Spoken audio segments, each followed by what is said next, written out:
Yo, what is up, guys? Cool 412 the Fox here. Now, anyways, after looking through the first films and the second films, which are known as sequels for short, we are on to the third films of not just the Halloween franchise, but also A Nightmare on Elm Street and Friday the 13th. And man, I gotta admit, after watching both sides of the films from first to second, they're all pretty good to watch. But as I mentioned on my last review, as we now review the third films of the franchises, and sadly, Michael Myers is not in this one because, as the title of it once says, the night no one comes home. Because the film we are reviewing today is Halloween 3, Season of the Witch. Now, Season of the Witch. This is a funny story to tell. A long time ago, when I was a kid, my aunt used to own an actual VHS tape of Halloween 3, Season of the Witch. I gotta admit, it actually looks really cool looking on the cover, on not just the front side, but also the back side. And at a young age, I never got a chance to watch it, but I didn't want to yet because I wasn't old enough. But right now, today, after watching the film, I've been pretty amazed with its storytelling and different perspectives, which I will get to later on in the review, but in any other event, let's go ahead and review Halloween 3, Season of the Witch. The movie begins by taking us through what looked like to be a title screen of someone working on a jack-o'-lantern electronic style and an old school title card. But yet, we then cut to Southern California of some guy running down the streets, running from someone or something, holding on to a jack-o'-lantern mask, and from the looks of it, a silver shamrock logo on the back of the mask. Now, as I mentioned earlier, Michael Myers is not in this film, but sadly enough, we will get to all the details in just a moment. But anyways, throughout the film, he run into a junkyard, trying to escape someone or something chasing him. He thought it'd be a good place to hide until the car backed up, and when he tried to see if it was okay to leave, but then a guy in a fancy suit came from out of nowhere, tried to take him out in Michael Myers fashion, but however, it wasn't Michael. We'll just call these guys some guys in suits, because the thing is, they look like some bodyguards or something. But anyways, in the film, he tried taking out the guy, but then he saw a chain, which he knew was his chance.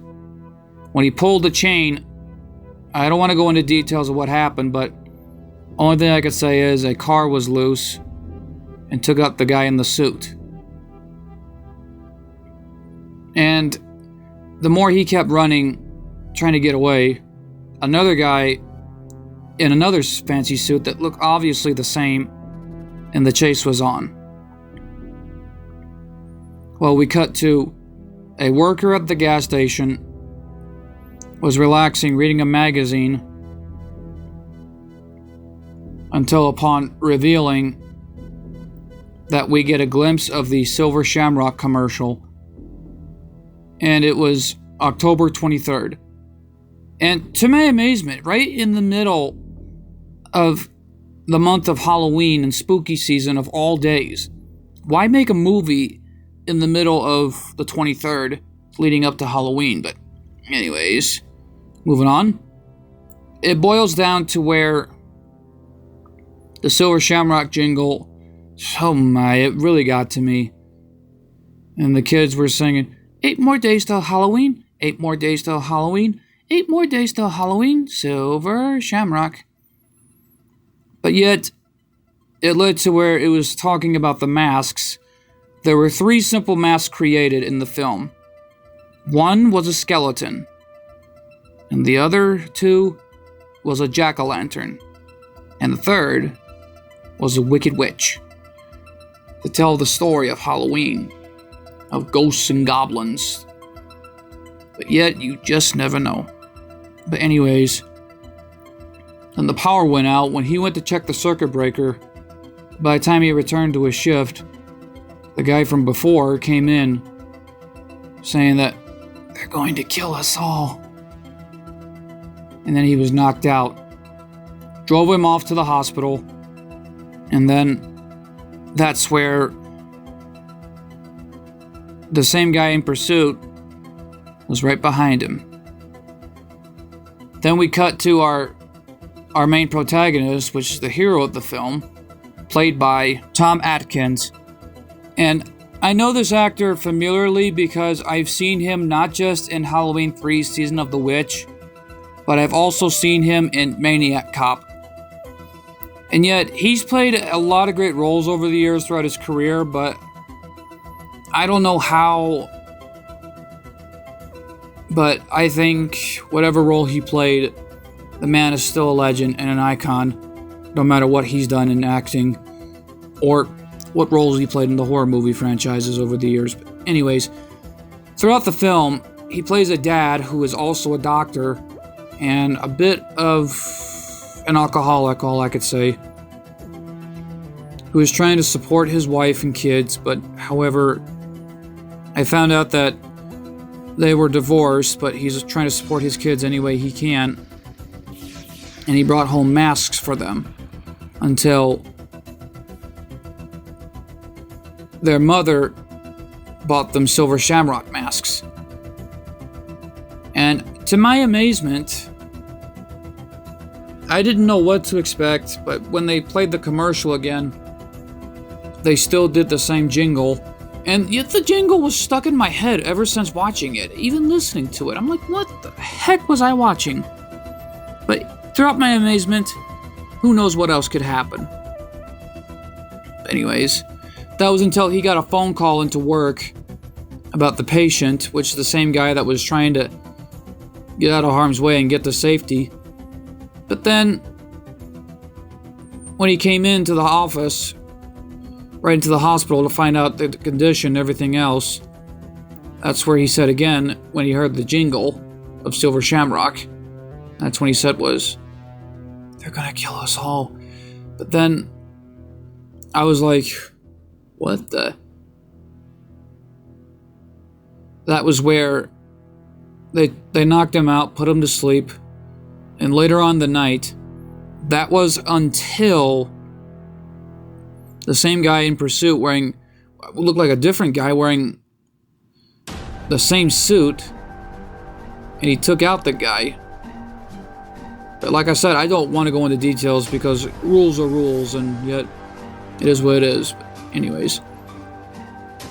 And then, right as he was leaving the hospital, the nurse saw him, and by the time he left, she screamed and scared the doctor. And that was where it led to where the whole ordeal began. He ran outside in pursuit to stop him, but however, it was already too late. Until, like I said, I don't want to go into details because rules are rules.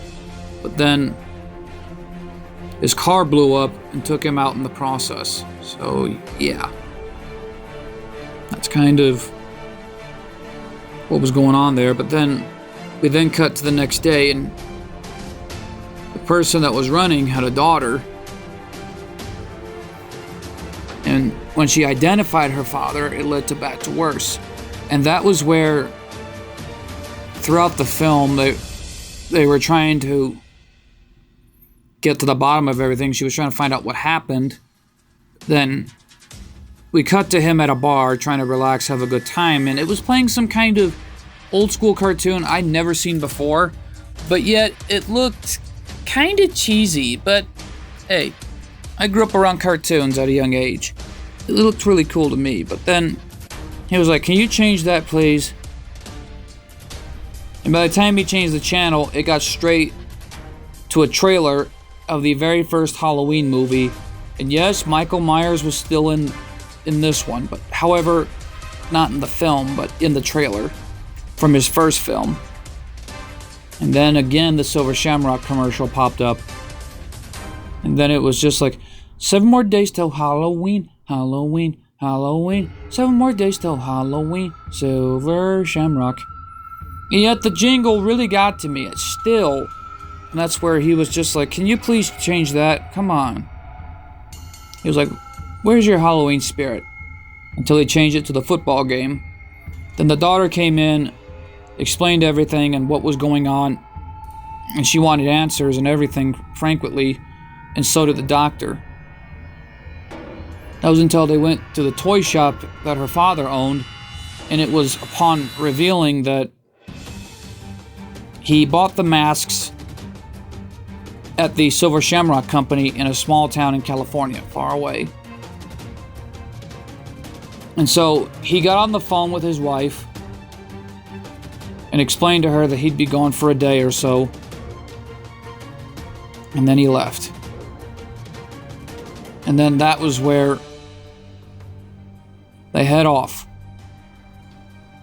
to the small town of the Silver Shamrock factory. But when they got there, people were staring, and yet there were surveillance cameras all over the town. I was like, what the heck? Is this a small town? Or is it security? What is this? I was more mentally confused about the whole ordeal, but that was until they checked into a motel the following night. And when he looked through the guest lists, that was when he saw her father's name on the list. They checked in for the night, and then that was where we get a glimpse of other whole cast of characters, well, it be business people. And to my amazement, they had a son who had a bit of an attitude problem, but when he got on his bike, his mother said was, "Don't drive on roads." And I think that was his way of telling his mom, "You're number one." I was like, what is the matter with this kid? But whatever it was, he had a bit of an attitude problem. And after a whole cast of colorful characters were introduced, that's where the doctor went into town to get a few things, but then he ran into a homeless person, explained everything to him about Cochran, the one who ran the town and the factory. After explaining everything, he went back to the motel while the hobo went home. Well, the homeless man. I don't want to be rude here, but anyways. When he got home, he ran into a trouble with a few cast of people, which are the same individuals in suits, that I recognize a familiar face on one of them, but however, there was another individual over the intercom about the 6 o'clock curfew. That's right, it was Jamie Lee Curtis making the announcement over the megaphone about the curfew. And then it was the actor who played Michael Myers in the second Halloween film getting a chance to be in it. And they took out the homeless man. And I don't want to go into details of what happened, but dang, it was brutal. Anyways, what happened was the following night, as everyone was calling it a night that night in the motel, that's when the daughter was introduced to another person that worked in San Francisco who had a business and was trying to go over the Silver Shamrock mask where the pin fell out of the back of the mask. When she was trying to inspect it, then we see a glimpse of something hitting her in the mouth. I was like, what the heck? What was I seeing? And then later on, that's where it was revealed she was taken out. And I don't want to go into details of what happened over the whole ordeal. Yuck. It was disgusting. But anyways, we then cut to Cochran's workers from the factory coming in, and they were doctors and medical staff, it looked like.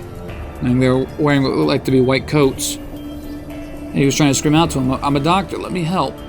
And that was where the motel owner was just like, don't flatter yourself. And Cogran revealed himself. And the owner of the factory and the small town explained everything, that everything's going to be alright and she's going to be okay. And then leading on to the film, that's where he asked, where are they taking her? And that's where he said, they're taking her to the factory. She'll have the best care and best medicine a medical doctor can provide. So that's when we cut to the next day. They were at the factory trying to investigate things, acting like the order was missed and everything else. But by the time things were getting different, it was where the doctor was on the phone with the nurse, the assistant doctor, trying to find out what really went on that day and what was in the car that blew up. But the only thing she explained was it was nothing more but car parts. But deep down in my mind, I was stunned at first, but hey, you don't know what to expect.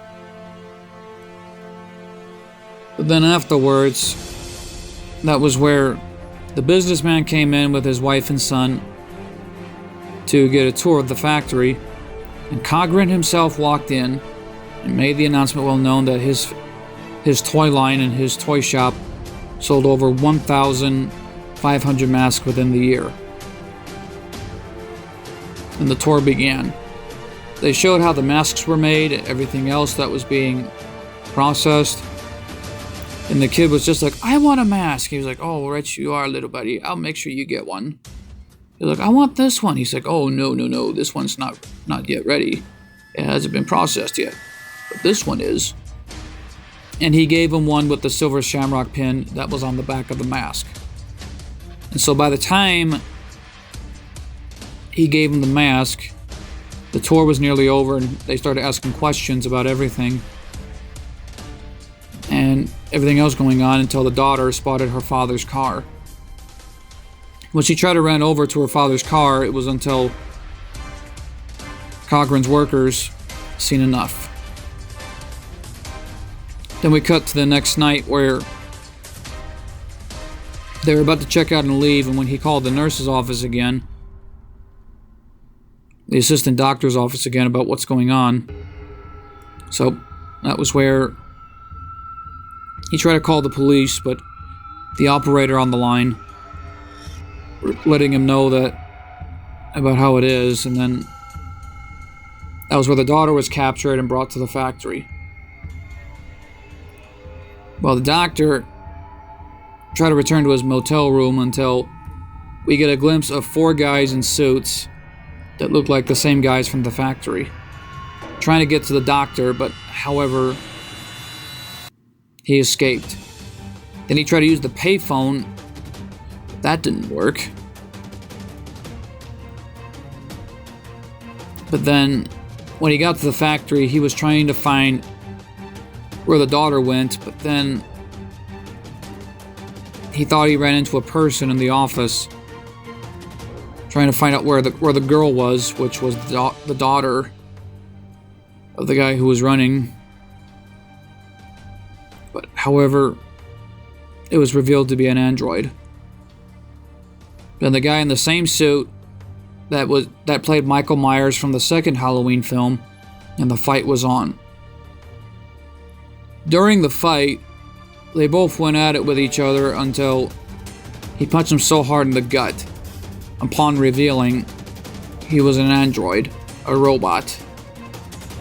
And from the looks of it, that was where, when I was watching a lot as it is, I remember looking back at Dead Meat, and James A. Janice started asking questions from all the cast of the Halloween franchise. And when he asked the actor from Halloween 2, like, what was that orange stuff coming out of your mouth, of what happened in the film, and he told him it was frozen orange juice. And to the effect, I really loved it because it really told the story of Halloween. But then, to my amazement, I had no idea what it was. I kind of thought it was some kind of orange soda or whatever it was. But in the end, it really told a good story. But anyways, we then cut back to where he was being brought back up as he was captured.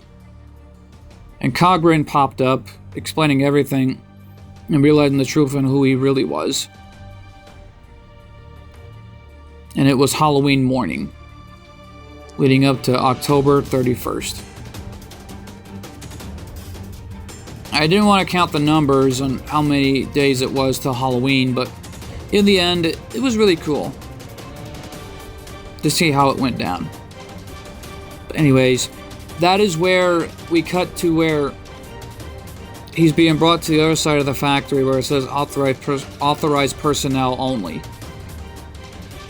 When they brought him to the elevator, they had their talk about everything, and the doctor was questioning everything until one of the robots sneezed, and he said, "Bless you." And then that was where we get a glimpse of the whole other part of the factory, and we see the giant rock from Ireland, it looked like. I don't even know why they took it, but it had some kind of source of power they put onto the masks, it looked like, on the silver shamrock symbol.